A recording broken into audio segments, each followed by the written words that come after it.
Hubo un hombre que hundió una lanza en el cuerpo de Jesús. No lo hizo por odio, no lo hizo por convicción, lo hizo porque era su trabajo, porque alguien tenía que hacerlo. Y ese día, ese alguien era él. Lo que nadie podía imaginar, ni él mismo, era lo que iba a pasar después, lo que esa lanza iba a despertar, lo que esa sangre iba a cambiar, porque hay actos que parecen el final de algo y resultan ser el principio de todo.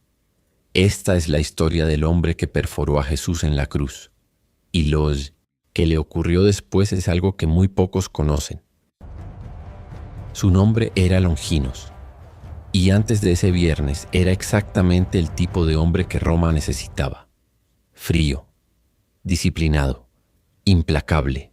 Había pasado años ejecutando órdenes sin titubear, comandando a más de 100 soldados, supervisando castigos que otros no se atrevían ni a mirar. La muerte no le generaba preguntas. Era parte del oficio. Un centurión no llora, no duda, no siente, siente y calla, obedece y avanza. Eso era Longinos, un instrumento perfecto del imperio más poderoso que el mundo había conocido, hasta ese día, porque ese día algo se rompió en él para siempre. Pero para entender lo que pasó en el Gólgota, hay que entender primero quién era realmente este hombre. Y hay algo en su historia que casi nadie menciona, algo que él cargaba en silencio mucho antes de cargar la lanza. Longinos tenía una dolencia en los ojos. No era ceguera total, no todavía. Pero las formas se difuminaban, los bordes se perdían. Un hombre en su posición no podía admitir esa debilidad, así que no la admitía.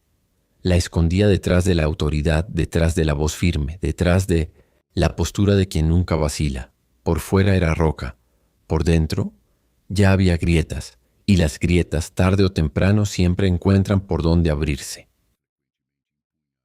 Esa mañana Jerusalén no era la misma. Longinos lo sintió en el aire antes de entenderlo con la cabeza. Había una tensión distinta en las calles, no la tensión de fiesta ni de mercado. Era algo más oscuro, más denso, como cuando el cielo se cierra antes de una tormenta y todo queda en silencio un segundo antes del trueno. La gente se movía agitada, los rumores corrían de boca en boca, y un nombre se repetía en cada esquina con una mezcla de furia y de miedo que Longinos no recordaba haber escuchado antes. Jesús de Nazaret había sido arrestado la noche anterior, y Jerusalén entera parecía estar conteniendo el aliento.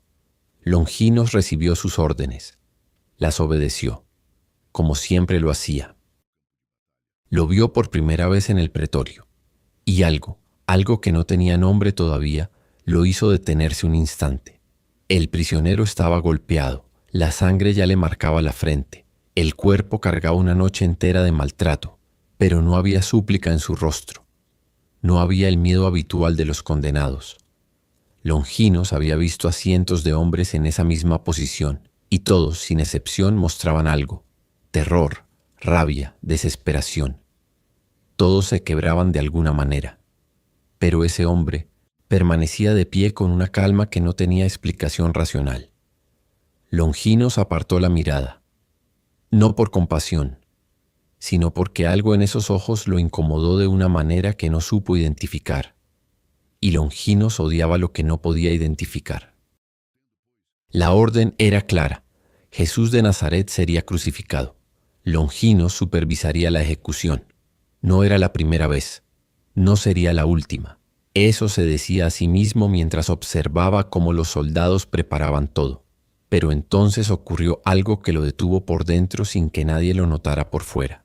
Pilato, el gobernador romano, el hombre que tenía el poder absoluto sobre esa decisión, se lavó las manos delante de toda la multitud. Literalmente.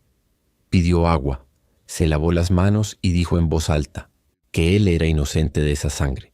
Longinos había visto a Pilato tomar decisiones brutales sin pestañear. Nunca lo había visto hacer algo así. Y eso no encajaba.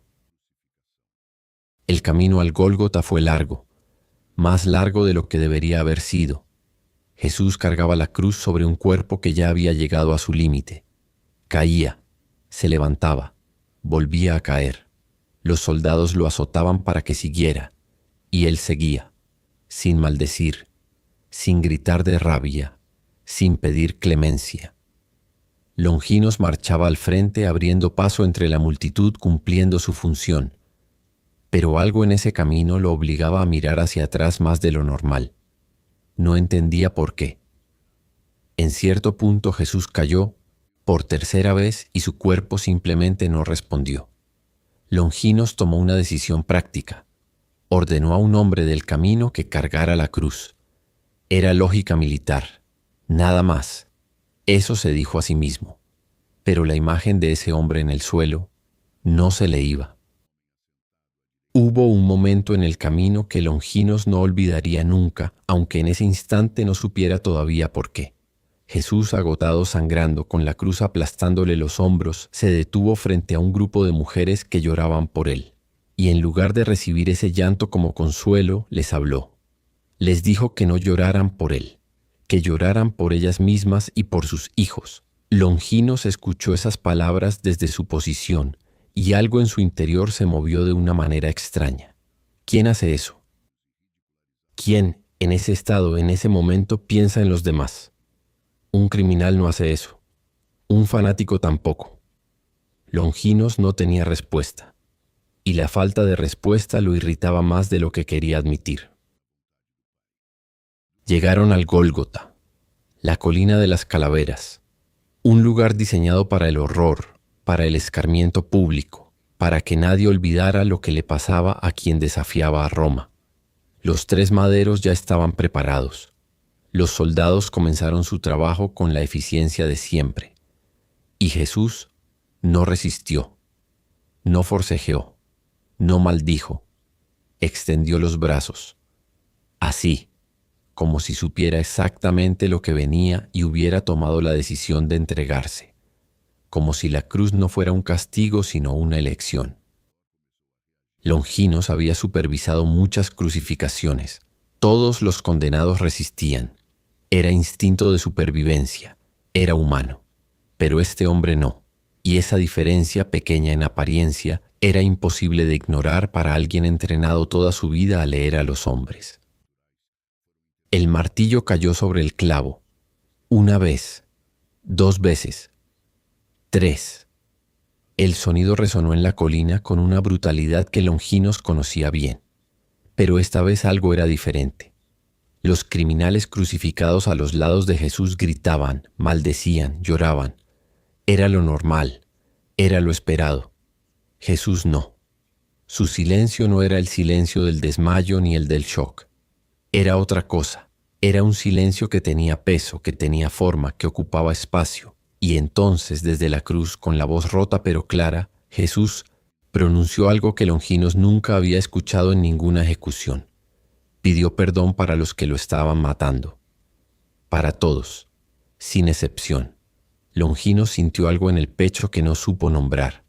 No era culpa, todavía no, pero tampoco era nada.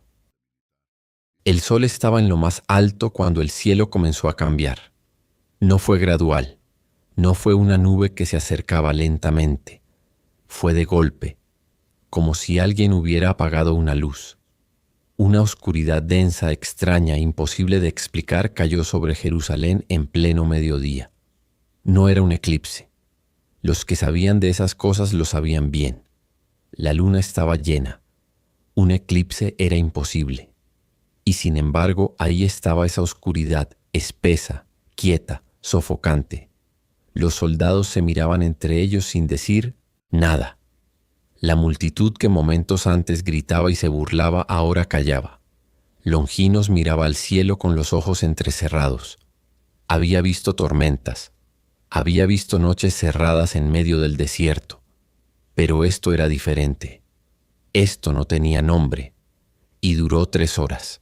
3 horas en las que Longinos no se movió de su puesto. 3 horas en las que algo fue cambiando dentro de él de manera lenta e irreversible, como el agua que va filtrándose por una grieta en la roca sin que nadie la vea hasta que ya es demasiado tarde. Observaba a Jesús en la cruz. Lo observaba con esa atención fría que había desarrollado durante años de oficio, y lo que veía no cuadraba con nada de lo que conocía. Ese hombre estaba muriendo, eso era evidente, pero moría de una manera que Longinos no había visto nunca, sin rabia, sin desesperación, con algo que en otro contexto hubiera llamado paz, una paz que no tenía ningún sentido en ese lugar, en ese momento, en esas circunstancias, y precisamente por eso era imposible de ignorar. Entonces Jesús habló por última vez. Su voz ya era apenas un hilo, pero las palabras llegaron con una claridad que cortó el silencio de la colina como un cuchillo. Clamó al cielo, preguntó por qué había sido abandonado, y después, con lo último que le quedaba, dijo que todo estaba consumado, que encomendaba su espíritu al Padre, y murió, así, con una oración en los labios. Longinos lo había visto todo, había estado ahí desde el principio, había visto el juicio, el camino, la crucifixión, las horas de agonía, y ahora veía esto, un hombre que moría hablándole a Dios como si lo conociera, como si confiara en Él incluso en ese momento, especialmente en ese momento. Algo en el pecho de Longinos apretó con una fuerza que no esperaba, y entonces la tierra tembló.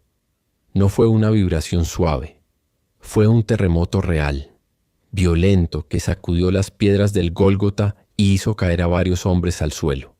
Las rocas se partían, la gente gritaba, los soldados buscaban equilibrio con los brazos abiertos, y desde Jerusalén llegaron noticias que corrían de boca en boca con un horror que nadie sabía cómo procesar. El velo del templo, ese tejido enorme y grueso que separaba el lugar santo del lugar santísimo, se había rasgado. Solo, todes note, arriba hacia abajo, como si una mano invisible lo hubiera desgarrado desde adentro. Longinos estaba de pie en medio del caos, inmóvil, mirando la cruz, mirando el cuerpo sin vida de ese hombre, y por primera vez en muchos años sintió miedo. No era el miedo al peligro físico, ese lo conocía bien y sabía manejarlo.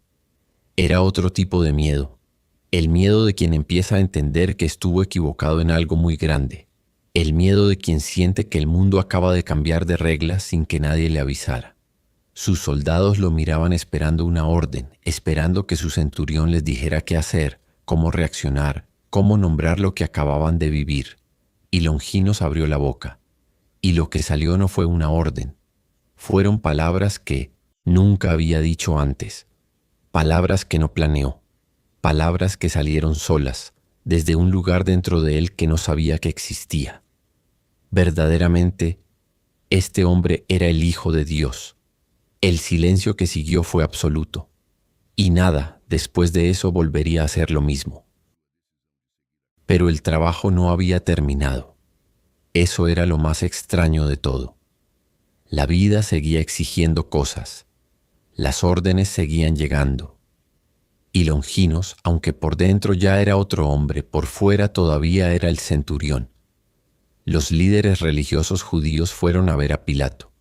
No querían que los cuerpos permanecieran en las cruces durante el sábado. Era la Pascua, era la ley. Pidieron que les quebraran las piernas a los crucificados para acelerar la muerte. Pilato dio la orden, y la orden llegó a Longinos. Sus soldados se acercaron a los dos criminales y quebraron.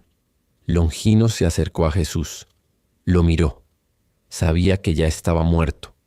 Lo sabía con la certeza de quien ha visto morir a demasiados hombres. Pero la ley romana exigía confirmación, y entonces tomó su lanza. La hundió en el costado, un movimiento firme, preciso, entrenado, el movimiento de un soldado que cumple su deber. Y en ese instante brotó sangre y agua. No solo sangre, sangre y agua. Longinos se quedó mirando su lanza. Se quedó mirando esa herida. Algo en esa imagen lo golpeó de una manera que ninguna batalla, ninguna cicatriz, ninguna pérdida había logrado golpearlo antes. Y entonces ocurrió algo que la tradición registró y que él nunca supo explicar del todo. La sangre y el agua cayeron, sobre su rostro, sobre sus ojos, esos ojos que durante años habían fallado, que se habían ido apagando lentamente, que él había escondido como su debilidad más secreta. Y de repente vio, con una claridad que no había tenido en años. Vio. Esa noche Longinos no durmió, ni la siguiente. Las imágenes no lo dejaban. El silencio de Jesús bajo los golpes, sus ojos sin odio, sus palabras de perdón para los mismos que lo mataban, la oscuridad del mediodía, el terremoto, la lanza, la sangre, el agua, y esa claridad repentina en sus ojos que no tenía ninguna explicación médica ni militar ni racional. Algo había ocurrido ahí, algo que no cabía en ninguno de los marcos que Longinos había construido durante toda su vida para entender el mundo. Roma le había enseñado que el poder era la única verdad, que los fuertes gobernaban y los débiles obedecían, que los dioses eran distantes y caprichosos. Pero lo que había visto en esa cruz no era nada de eso, era otra cosa completamente, y necesitaba entender qué. Entonces comenzaron los rumores. Decían que la tumba estaba vacía, que algunos lo habían visto vivo, que había aparecido, que había hablado. Longinos escuchaba en silencio, y lo que sentía no era escepticismo, era reconocimiento. Algo en él ya lo sabía. Ya lo había sabido desde el momento en que esa lanza tocó ese cuerpo y algo imposible ocurrió. Tomó la decisión más cara de su vida. Renunció. Se quitó la armadura, devolvió la espada, abandonó el ejército de Roma. Todo lo que había construido durante décadas, todo lo que era, todo lo que tenía, lo dejó atrás. Se unió a los discípulos. Aprendió, viajó, predicó. En Capadocia, en Cesarea, en lugares donde nadie lo conocía, contaba su historia con una sola frase que lo resumía todo. Yo estuve ahí. Yo lo vi morir, y por eso sé que está vivo. Lo arrestaron, lo golpearon, le ofrecieron la libertad a cambio de una sola cosa, negar a Cristo. Longinos los miró, el mismo hombre que años antes hacía temblar a 100 soldados con su silencio, el mismo hombre de hierro, de órdenes y de espadas. Los miró con una calma que ellos no esperaban, y dijo que no. Lo condenaron a muerte, lo llevaron fuera de la ciudad, y allí, en una colina desierta, el centurión que había hundido la lanza en el costado de Jesús inclinó la cabeza, y murió como mártir, con los ojos abiertos, con paz en el rostro, con el nombre de aquel a quien había perforado en los labios. La Iglesia lo recuerda hasta hoy como San Longinos, el que hirió a Dios con una lanza, y fue sanado por la misma sangre que derramó. Hay heridas que solo Dios puede cerrar, y hay hombres que necesitan tocar la cruz para entenderlo.